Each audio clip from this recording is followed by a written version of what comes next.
Hello दोस्तों, स्वागत है आपका हमारे चैनल पर। आज बिहार एसएससी सीजीएल 3 सचिवालय सहायक का पुनर्परीक्षा हुआ। 23 दिसंबर 2022 को पेपर लीक होने के कारण इसका परीक्षा कैंसिल कर दिया गया था। आज उसी का 5 मार्च 2023 को पुनः परीक्षा हुआ। तो आज हम इस चैनल पर जो पेपर आया था तो उसके बारे में बात करेंगे। आपको हमारा इसी चैनल पर एक और वीडियो इसका यानी पार्ट 1 मिल जाएगा, भाग 1 मिल जाएगा। इसमें मैंने जीएस से कुछ क्वेश्चन के बारे में बात किया है और शेष क्वेश्चन जो छूट गए थे उसका मैं अभी इस वीडियो में जिक्र करूँगा, बात करूँगा। तो दोस्तों, मैथ के कुछ क्वेश्चन हैं, कुछ रीजनिंग क्वेश्चन हैं जो छूट गए थे, उनकी मैं बात करने वाला हूँ। तो देखिए, एक क्वेश्चन मैथ का आया था कि एक कार 20 किलोमीटर प्रति घंटे के स्पीड से 20% दूरी तय करती है, 60 किलोमीटर प्रति घंटे के स्पीड से 60% दूरी तय करती है। बाकी की बची हुई दूरी, यानी पहले जो 20 किलोमीटर प्रति घंटा के स्पीड से है उसमें वो 20% दूरी तय करती है। क्वेश्चन को ध्यान सुनिएगा दोस्तों।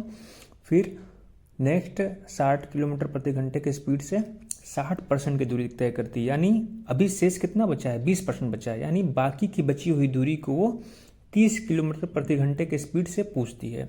तो इसमें क्वेश्चन पूछा था कि आप एवरेज स्पीड बताइए गाड़ी की। ध्यान से क्वेश्चन को एक बार फिर से मैं सुनिए, अब मैं बोलने जा रहा हूँ, वीडियो को स्किप मत कीजिएगा।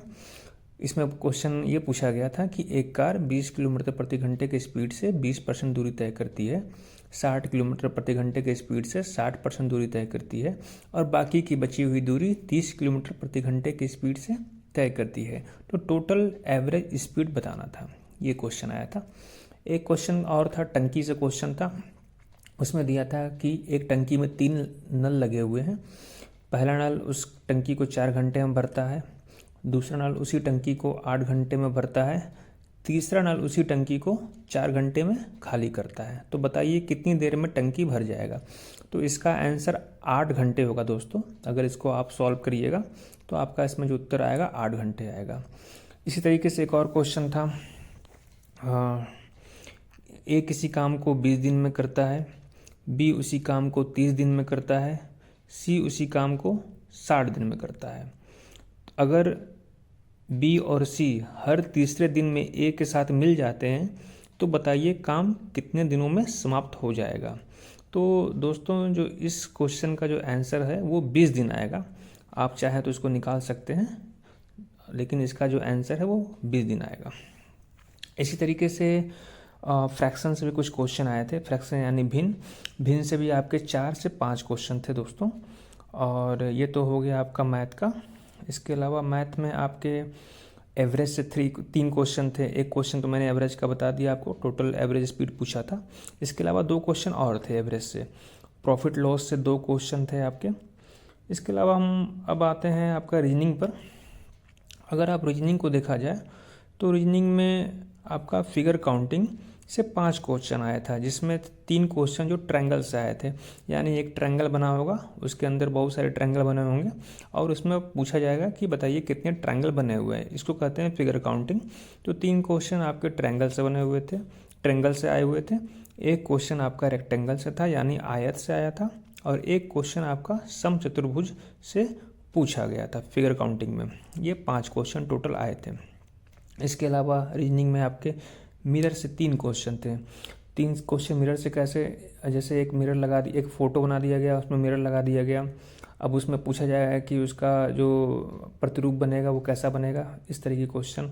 या फिर एक फिगर होगा, नीचे जल दिया होगा, अब उसमें बताना होगा कि जो उसका प्रतिरूप बनेगा, उसका जो पिक्चर बनेगा, प्रतिरूप बनेगा, कैसा बनेगा। इस तरीके के मिरर से 3 क्वेश्चन आए हुए थे। फिर आपका पेपर फोल्डिंग से भी क्वेश्चन आए हुए थे दोस्तों। मित्रों, पेपर फोल्डिंग से आपके लगभग 3 क्वेश्चन आए हुए थे। और इसके अलावा फिर अल्फ़ाबेट यानी ABCD जो दिया रहता है उसको अरेंज जो करना होता है, उससे आपके 4 क्वेश्चन थे। ये तो हो गया आपका रीजनिंग का। अब मैं आपका कुछ क्वेश्चन जो है, जो बचे हुए क्वेश्चन है मित्रों, वो मैं साइंस से, मतलब पहले भी मैंने कुछ क्वेश्चन आपको, अगर आप इसके पहले जो वीडियो मैंने अपलोड किया है उसमें भी देखेंगे तो मैंने कुछ क्वेश्चन बताया है। उसमें कुछ क्वेश्चन छूट गया था तो मैं फिर बताना चाहूँगा। एक घनत्व का यूनिट से पूछा था कि डेंसिटी का यानी घनत्व का यूनिट क्या होगा, तो किलोग्राम प्रति मीटर क्यूब इसका आंसर होना चाहिए, यही होगा ही आंसर। और फिर सेल से भी एक क्वेश्चन आया था, जिस बच्चे से मैंने पूछा उसने बता तो नहीं पाया सही से, लेकिन एक सेल से क्वेश्चन आया हुआ था।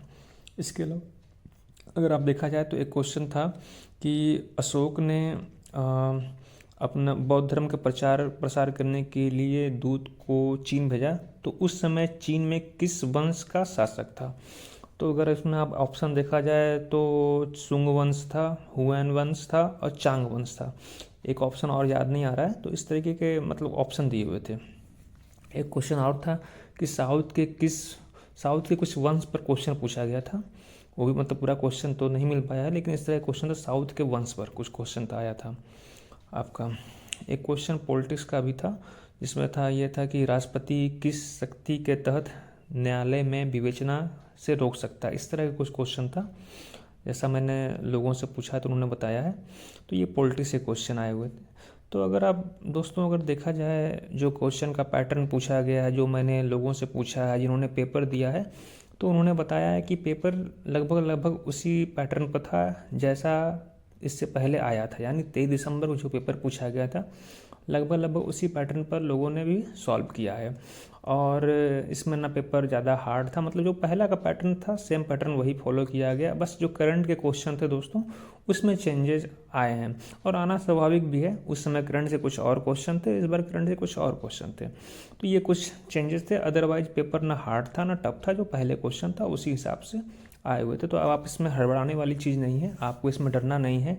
ऐसा नहीं है कि इसमें जो इस यूनिट में जो पेपर दिए हैं बच्चे उनको थोड़ा ज़्यादा अपर हैंड मिल जाएगा या फिर उनको ज़्यादा प्रॉफिट मिल जाएगा, उनको ज़्यादा मतलब एक एज है, ऐसा कुछ नहीं है।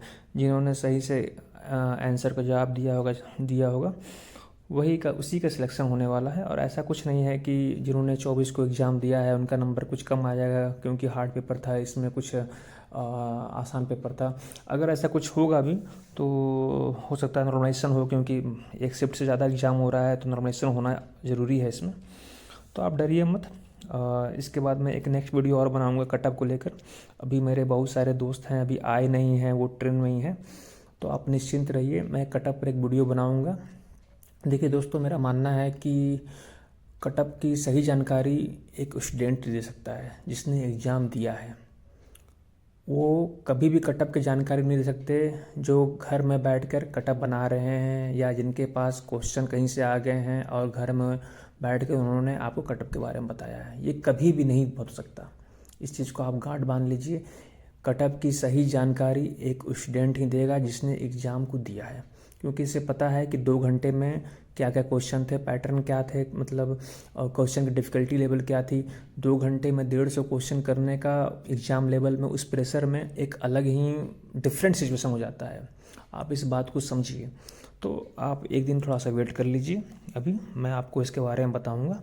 और आप प्लीज़, अगर आपको लगता है कि मेरा जो प्रयास है अच्छा है, सही है, तो आप इस चैनल को सब्सक्राइब कीजिए, शेयर कीजिए, लाइक कीजिए। Thank you.